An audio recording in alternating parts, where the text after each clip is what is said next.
Good morning. Good morning and welcome to First Parish in Concord on this beautiful November day. I want to welcome all who have joined us here in the sanctuary for worship this morning. I cannot tell you how helpful it is that you are here, that you have left your houses and braved the elements to come and to be in worship with us here. That the choir is here and that we get a chance to hear live music and to sing together. This is a joy to me and to all of us. So thank you to everyone who has come in person to church this morning. I want to welcome folks who are joining online, whether you're watching the live stream or watching later on YouTube. We're glad that you have joined us as well. And Teresa Hubscher-Younger is your Zoom host this morning. Thank you, Teresa. She'll be taking care of you, putting some stuff in the chat and just generally talking to folks during the service. So thank you for doing that, Teresa.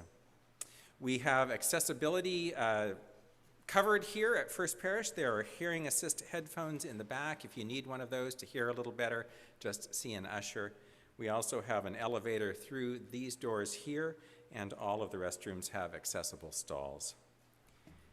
We are glad that you are here this morning. We are grateful to all of you for taking care of this community. To keep us all safer, masks must be worn inside the building. Also, social distance, please. Our worship leaders, choir, and teachers are all vaccinated. We strongly encourage vaccination for everyone who is medically able, as this is how we can care for ourselves and one another. To sing or not sing is your choice. The choir will sing one anthem, and the congregation will sing the closing hymn. We are keeping the windows open to improve ventilation, so if you're sitting on this side and you're getting chilly, just move a little closer to the center or sit in the center aisles, but we do need to keep the windows open so that we have good ventilation here in the sanctuary. If you're getting chilly, just bring your coat and bundle up, hats, mittens, it's all good. We would like you to remind you to stay at home if you are not feeling well, even if you think that it is just a cold. If you or a family member has tested positive for COVID, please call or email a member of the church staff. If there has been a COVID exposure at church, we will let the congregation know and also keep a person's anonymity. Together, we covenant to reduce the risk of COVID by each of us doing our part.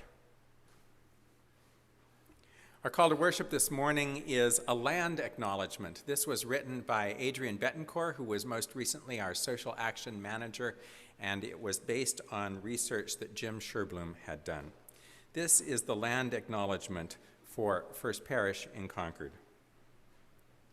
Let us begin with an acknowledgement, remembering that we at First Parish in Concord are settled upon the lands and enjoy the accumulated wealth derived from those lands, once inhabited by and still spiritually connected to Native American Algonquin tribes.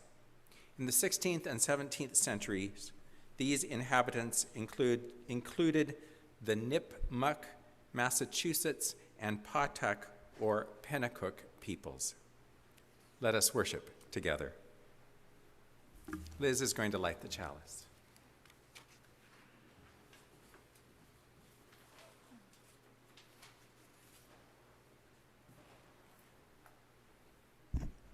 Good morning. If you at home have a chalice or a candle, I invite you to kindle your flame as we kindle our sanctuary flame. Our chalice comes historically from justice work in World War II. We have the cup, a symbol of our Christian heritage, and the flame, a symbol of our commitment to justice and liberation. And today we light this for all of the complexity, all of the heritage that we share, good and bad, easy and hard, and for our commitment ongoing through the ups and downs to justice in our world. Your chalice lighting response, which I invite us to say together, is in the chat, maybe on a slide, or in your order of service. O flame of our faith, open our hearts and fill our bodies and souls with persistent strength. Enliven our spirits and engage us deeply in this life of ours, this sacred, essential moment now. Let us sink into the service a little bit more with our centering music.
Thank you, Eric. Our first reading this morning is a poem by Laureen Marr. This is her poem, My Mother, Who Came from China, Where She Never Saw Snow.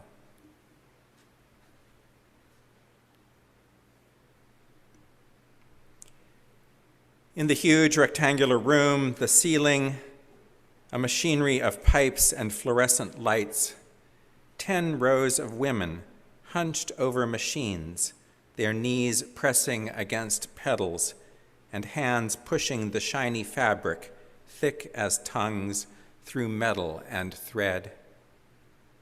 My mother bends her head to one of these machines. Her hair is coarse and wiry, black as burnt scrub. She wears glasses to shield her immense eyes. A cone of orange thread spins around her. Around her, talk flutters harshly in Tosin-Hua, chemical stings. She pushes cloth through a pounding needle, under, around, and out, breaks thread with a snap against finger bone, tooth. Sleeve after sleeve, sleeve. It's easy, the same piece for 8 or 9 hours, 16 bundles maybe, 250 sleeves to ski coats, all the same. It's easy. Only once she's run the needle through her hand.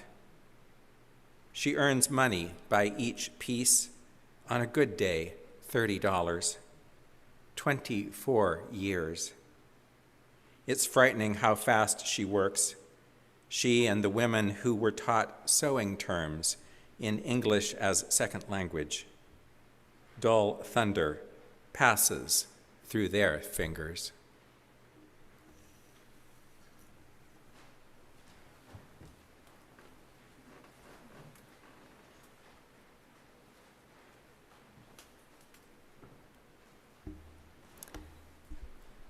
A responsive reading is in the back of your gray hymnal, or it will appear on your screen.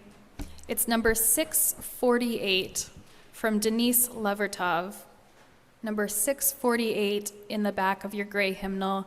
I will read the Roman type and invite you to read the italicized or every other line in the chat or Zoom. But we have only begun to love the earth. We have only begun to imagine the fullness of life. How could we tire of hope? So much is in bud. How can desire fail? We have only begun to imagine justice and mercy. Only begun to envision how it might be to live as siblings with beast and flower, not as oppressors. Surely our river cannot already be hastening into the sea of non-being. Surely it cannot drag in the silt all that is innocent. Not yet. Not yet. There is too much broken that must be mended. Too much hurt that we have done to each other that cannot yet be forgiven. We have only begun to know the power that is in us if we would join our solitudes into the communion of struggle. So much is unfolding that must complete its gesture. So much is in bud.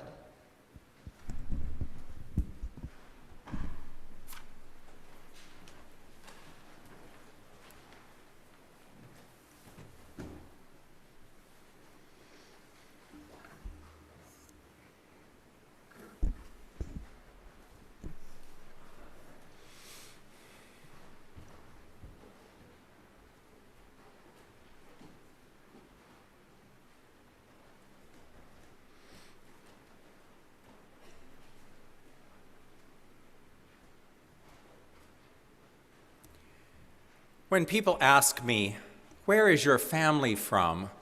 I never know quite how to answer. I know what they are looking for. They want me to say my father's family is from Germany and my mother's family is from Holland. They want to know my ethnicity.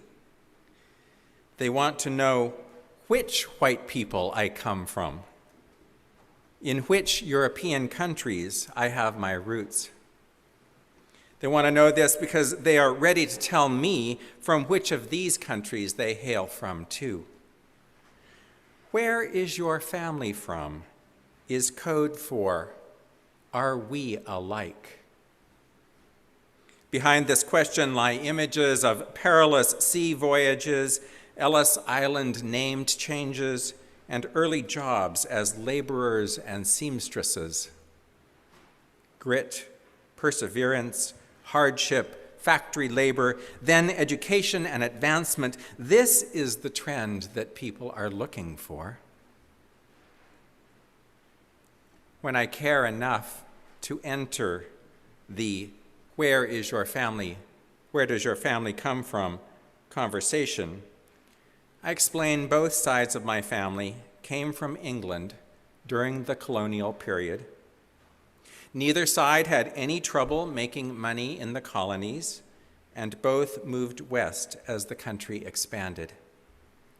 I explain my father's family took advantage of a federal land grant program in Montana Territory that gave away Native American land to any white person who wanted it.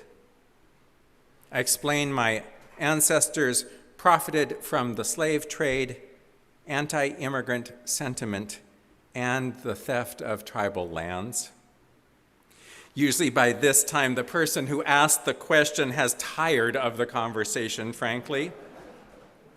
When they asked me, "Where is your family from?" they wanted me to say, "England." They wanted me to say, "England, and yours?" so that they could say, "Italy."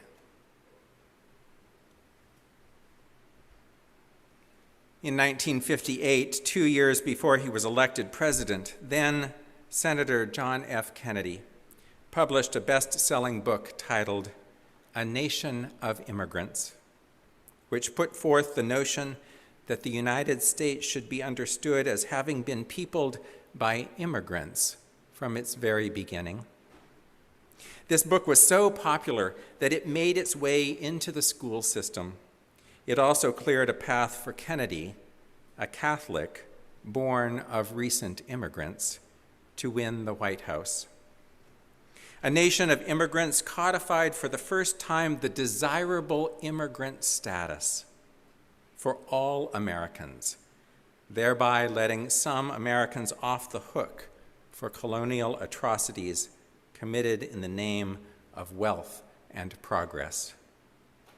If we were all immigrants, then we all started out in a vulnerable place. If we were all immigrants, all of us could claim we got where we were by determination and hard work. If we were all immigrants, then there was nothing separating whites from people of color, Protestants from Catholics and Jews, the rich from the poor, except their willingness to work hard. The theory was that in a nation of immigrants, capitalism rewards everyone's labor equally. If you just worked hard enough, you could attain the American dream. 63 years later, this idea is the cornerstone of the white supremacy thinking that dominates our society. It says, white people just worked harder. They were cleverer. They deserve more. What it fails to acknowledge is how the deck was stacked in favor of the white people from the very beginning.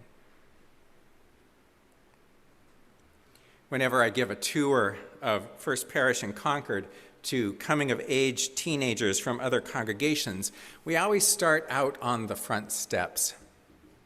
I begin the story by saying, sometimes UUs are on the right side of history, and sometimes they are on the wrong side of it. This wakes them up a little bit. And then I begin to tell them about how those first Puritan families came out from Boston to begin the town of Concord in the autumn of 1635. I talk about the piece of paper they had from the King of England, giving them 6 square miles of land. Then I describe how they found this piece of land exactly where our church sits.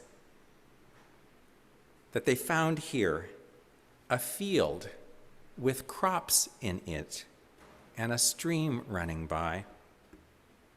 Delighted at the prospect of less work clearing the land in the spring, the families stopped right here and set up camp for the winter.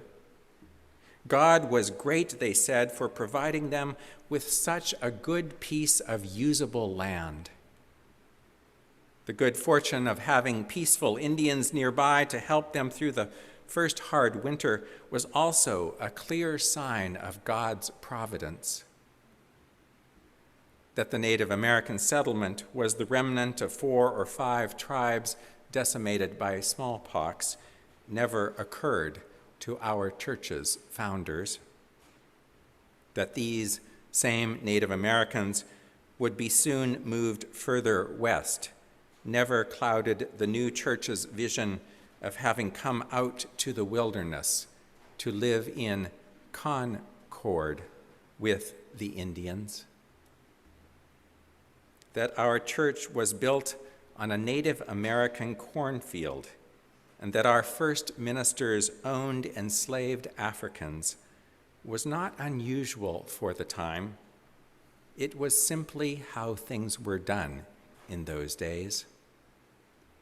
The true crime comes much later, when a wealthy, nearly all-white town fails to tell its history accurately, wrapping itself in a cloak of democracy, egalitarianism, and revolution. As I tell this more complex story of our church's founding, the teens I am talking to, sit up and pay attention. They assumed they were going to get some boring tour of some boring church. They assumed I would just talk about the virtues of these settler immigrants. In her 2020 speech to the Unitarian Universalist General Assembly, Roxanne Dunbar Ortiz said, "In both the liberal and right-wing versions of the national narrative, there is a misrepresentation of the process of European colonization of North America. Making everyone an immigrant serves the original myth of the mostly benign and benevolent United States and masks the fact that the Anglo-Germanic settlers in North America were settlers, colonial settlers, just as the colonial powers of Spain, Portugal, Britain, France, the Netherlands, and Belgium said their citizens were settlers, not immigrants. Immigrants who arrived after the settler state was firmly established were required to aspire to the settler role in order to be successful. We have a fundamental problem, she says, of white nationalism that isn't new with Trump or Charlottesville, but is inscribed in the founding of the United States as a European settler colonial expansionist entity, the economy of which was grounded in the violent theft of land and racial slavery. Its settlers, she notes, have been armed to the teeth throughout history.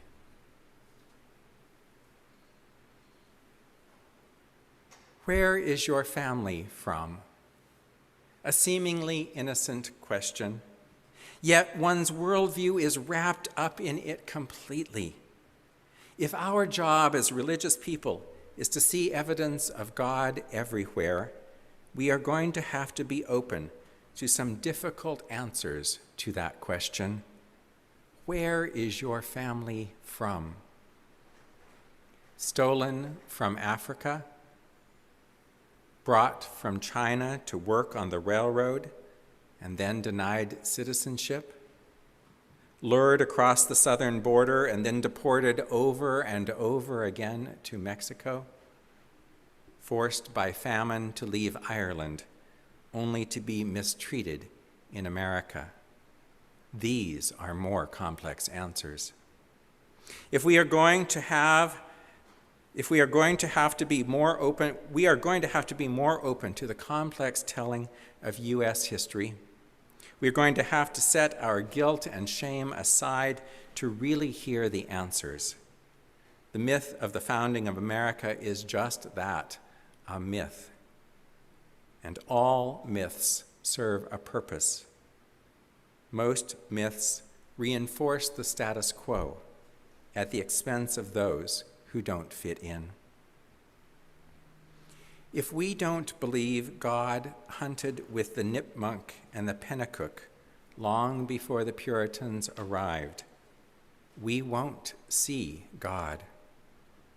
If we don't believe God lay chained in the hold of the slave ships, we won't see God. If we don't believe God languished in the Japanese internment camps, we won't see God. If we don't believe God walks with the displaced Central Americans toward our country's southern border on this very day, we won't see God. Seeing God is seeing the world as it is, in all of its beauty and all of its horror. Seeing God is seeing other humans, specifically the humans whom we think are not like us. Seeing God is seeing ourselves in relationship with all of life. What would it harm us to tell the real story? What would it harm us to tell the whole story? We are not a fragile people. We are not a frightened people. We are in no danger from telling a history that looks frankly at what some people did to other people.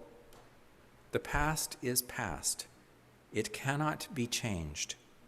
History only moves in one direction. But the stories we tell about history do inform future actions. They fuel old hatreds. They confirm old biases. They attempt to refashion the world.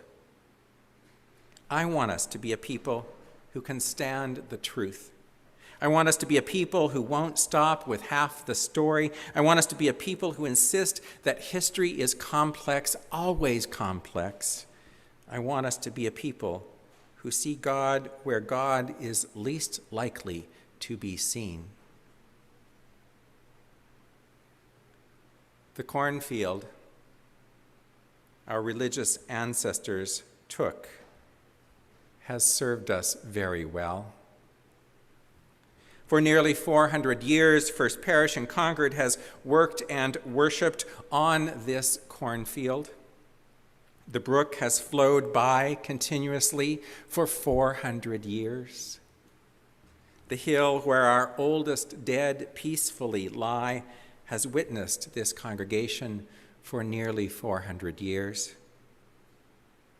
For nearly 4 centuries, all manner of people have come through our doors.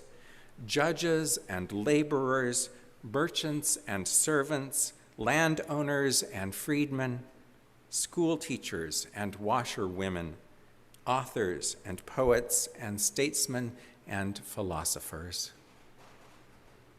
All on a cornfield.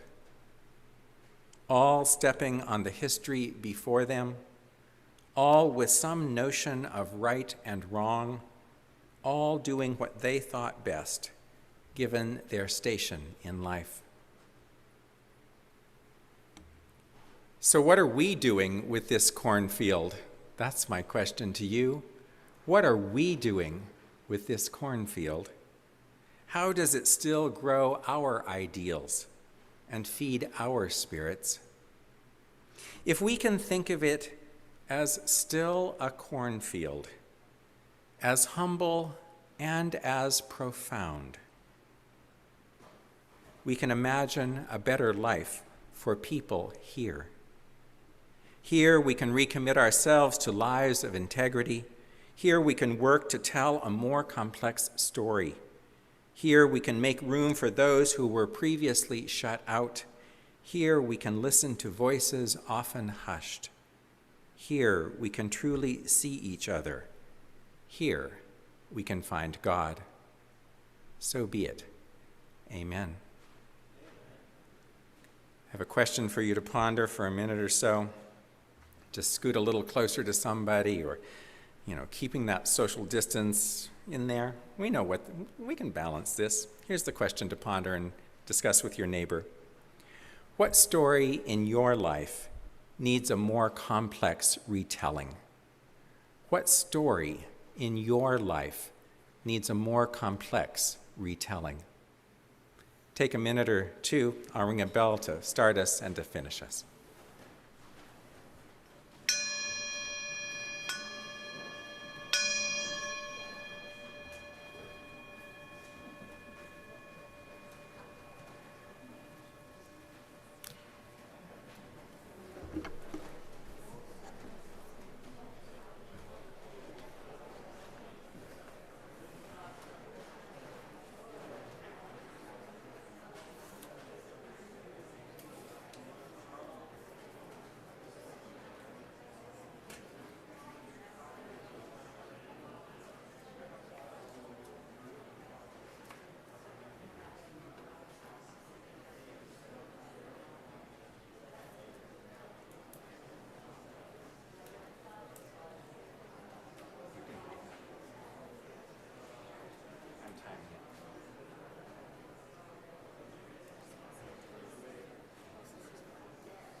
Eliza Gilkison wrote the song, the prayer, Requiem, in response to the Asian tsunami in 2004.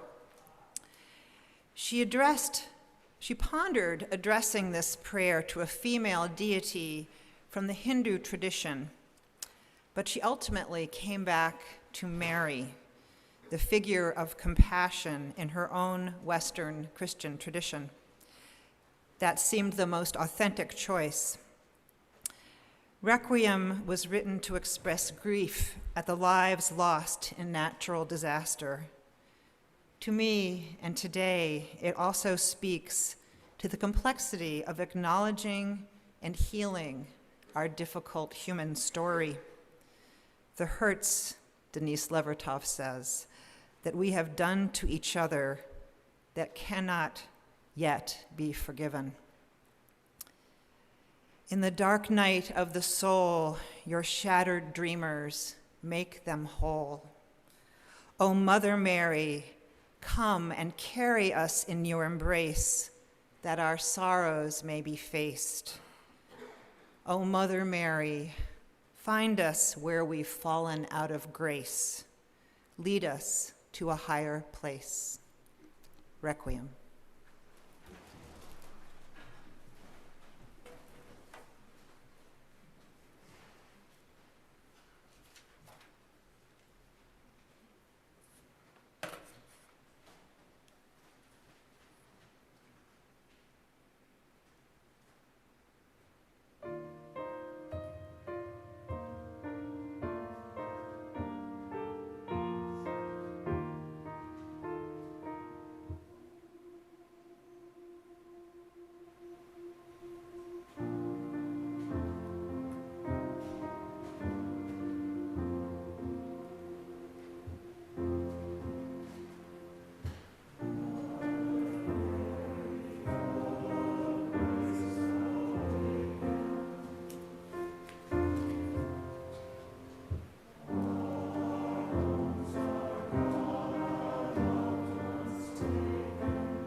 Beautiful. Thank you.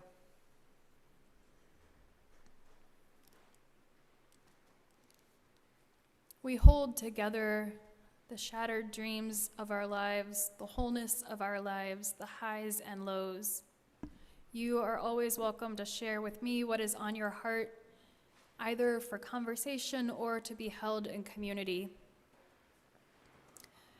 This week, Mary Wren has been ill, and so we send her our prayers for healing. She has pneumonia after having been sick with COVID. Thankfully, Philip is healthy, and she is appreciative of his care and of our good energy and prayers for her healing. This week is a sad week on our pastoral list. I share also Wendy W. was hospitalized recently, and now she is in the process of dying. Wendy would appreciate our prayers at this time, and so we offer our prayers and our hearts that she may have a peaceful death, comforted by the love of God and of her family and friends. We also offer our prayers to her husband, Mike, as he says goodbye and begins to grieve Wendy's loss.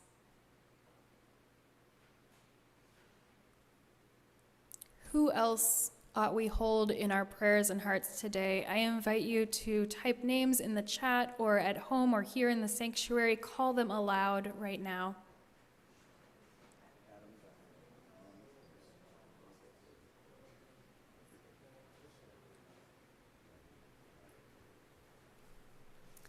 And as we are led in spirit of life, you may wish to just sit in stillness or to hum along.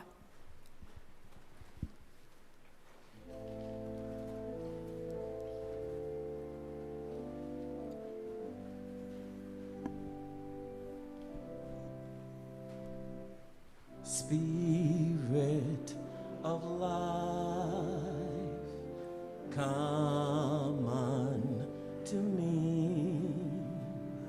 Sing in my heart all the stirrings of compassion. Blow in the wind, rise in the sea,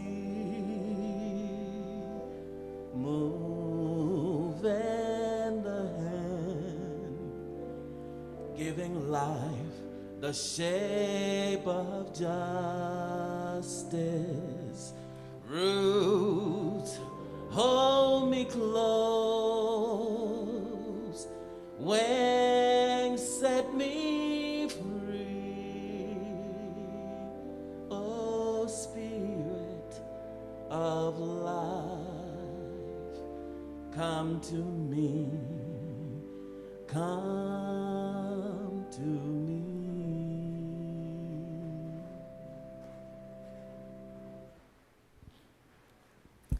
Will you pray with me?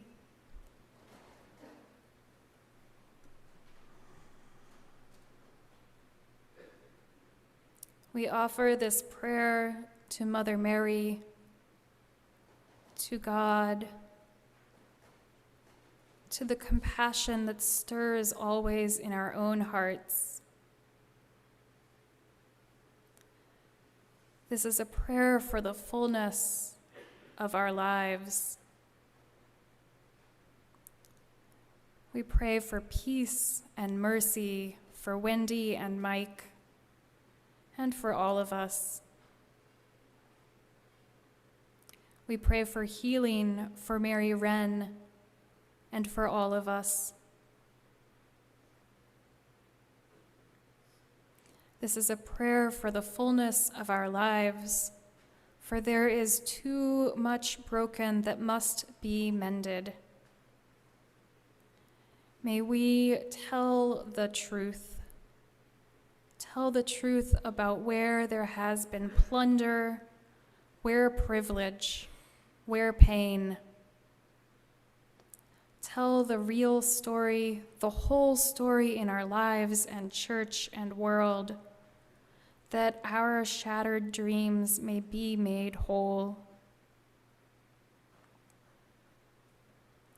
This is a prayer for the fullness of our lives, for so much is still unfolding, so much is in bud. And so may all who have come in pain today find solace. May all who have come in joy, even just a small kernel of joy, find that joy doubled. And may each of us, by our daily living, may we make our world a better place. Amen, and blessed be. Let's abide together in this stillness for a moment.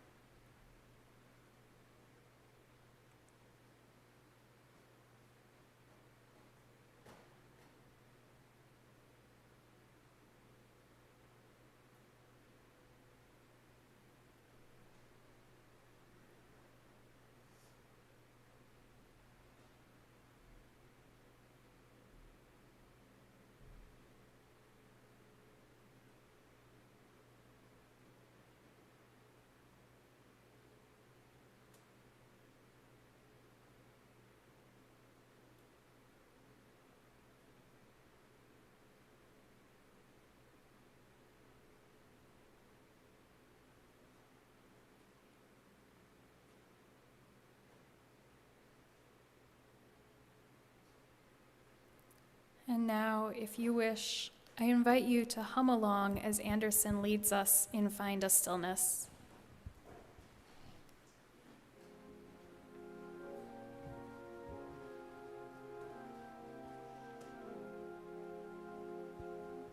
Find a stillness, hold a stillness, let the stillness carry me.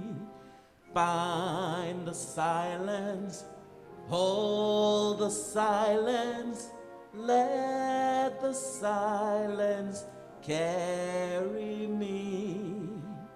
In the Spirit, by the Spirit, with the Spirit giving power, I will find true harmony.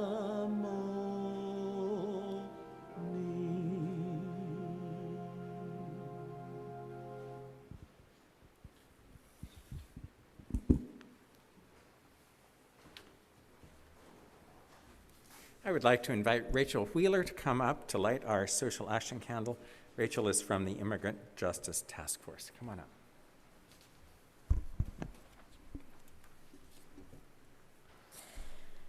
Hi, I'm Rachel Wheeler, member of the Immigration Justice Task Force.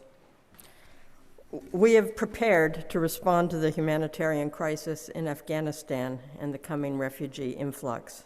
Some of you are already involved as part of our team for welcoming an immigrant family. It is likely that we will be matched with a family in a few days, as over 100 Afghans are expected to arrive in Lowell this week. We are also working with a local attorney to help women activists and LGBTQ individuals who have been targeted by the Taliban to get out of Afghanistan. I'd like to read you excerpts from a statement by one of the families we are supporting. I've changed the writer's name. I am Aisha. I am 21 years old. I am in hiding with my 3 little sisters. The youngest is a 1-year-old. In our village, I represented a women's training center. For me, as a nurse, this included education about equal rights for women, about women's health and contraceptives, and distribution of sanitary pads, iron pills, and vitamins. The mullahs of our village declared that it is forbidden to participate in these workshops. They pressured my father, but he said, "These mullahs and the opponents of your activities are Taliban, and they are also my enemies." In the middle of August, the army disappeared. The next day, the Taliban and mullahs came to our house. The village mullah entered our house, and my mother went to him without any fear. I heard him say that your daughter has deceived our women. Mullah shouted loudly that your daughter is a prostitute. When he said this, my mother shouted, and then a shot was fired. They killed my mother. We buried her that evening, and my sisters and I left. Since leaving, I have no news about my father and brothers. I ask you to help me. One of us is helping this family by providing sponsorship for a U.S. entry permit called humanitarian parole. Our project is urgently in need of more sponsors. Being a sponsor is free. Donations from anyone can help cover the $575 application fee required of each Afghan. Political advocacy to waive fees and expedite applications is also important. More than 300 feminists and LGBT people are waiting. If you can help, details will be available at Coffee Hour and in FP Weekly. Thank you.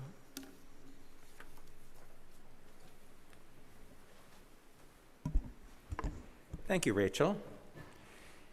Now is the opportunity to be generous. In the month of November, we are sharing our plate with Kiva. Kiva is a marvelous organization which does micro-lending throughout the world. These are tiny little loans, but they make a huge difference in the life of a small business. So the best thing about Kiva is the money just gets recycled over and over and over again. You can text to the plate. That information is in your order of service, or it's going to be on the screen for you who are watching online. You can also just give cash or a check to one of the ushers at the back as you leave the sanctuary after the service. An offering will now be taken for the good work and witness of First Parish in Concord and Kiva.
As we come towards the end of our service today, I want to share all sorts of ways to get involved. And I'll tell you, they are just all sorts of ways today on Sunday. There are ways to be involved in First Parish throughout the week, which are highlighted in FP Weekly, our weekly Friday email that shares just the calendar and then more information about lots of things. You can get FP Weekly through our website. You can sign up there. If you're not getting it and think you should be, check your spam filter because sometimes they get a little overzealous in that spam filter. If you are worshiping from home regularly or just once in a while and you would like to have hymnals for home use, those are available in the office. You're welcome to borrow one and bring it back. At some point, we'll all be here together again. If you are at home or here in person, we have our worship sharing circle right after service. Online, the Zoom link will be posted after the benediction, and in person, you'll be out to your right by the Right Tavern. It's a chance to be in a small group with Jim and Dana Snyder-Grant to share a little bit more about how today's service landed with you and connect with your fellow parishioners. Coffee hour, if you're here in person or want to come in from nearby, is out to your left. We have coffee. We have lots of tables set up for you to be able to connect more. Ways to connect with First Parish specifically include checking out our welcome table, where Liz Rust and Sarah Ballard will be ready to greet you, and talking with our standing committee rep, Mike Beer. The welcome table also has information about our upcoming welcome/re-welcome class, which is designed for anyone who's been new to First Parish in the past couple years, or anyone who's been away and looking to reconnect. It's going to be on the next few Sundays with me, Liz Rust, and Lillian Anderson. We invite you to come and check out First Parish a bit more and learn how you can be deeper and richer here with us all together. If you're looking for ways to help out, you can check out the cards table, where you can write cards to your fellow parishioners who have been on our pastoral list, or you can check out the Immigrant Justice Task Force table to learn more about the efforts that Rachel just shared about. Finally, we have catnip balls. They are still for sale from the Women's Parish Association, but they are going fast, so get yours today. I welcome you to coffee hour after service or worship sharing circle, and if you're here in person and can't distance, please mask. Now let's all sing together our closing hymn. It's in your gray hymnal or in the chat. It is number 15, The Lone Wild Bird. Number 15 in your gray hymnal. Let's rise and embody, rise in spirit, and sing together.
We are complex beings, you and I. We are beautifully made. We can handle multitudes. Our minds can fathom almost anything.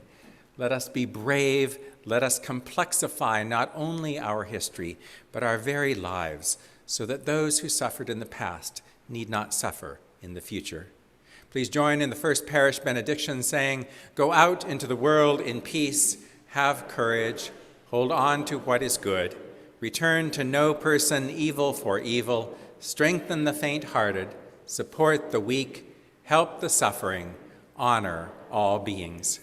Please come out to coffee hour and the worship sharing circle.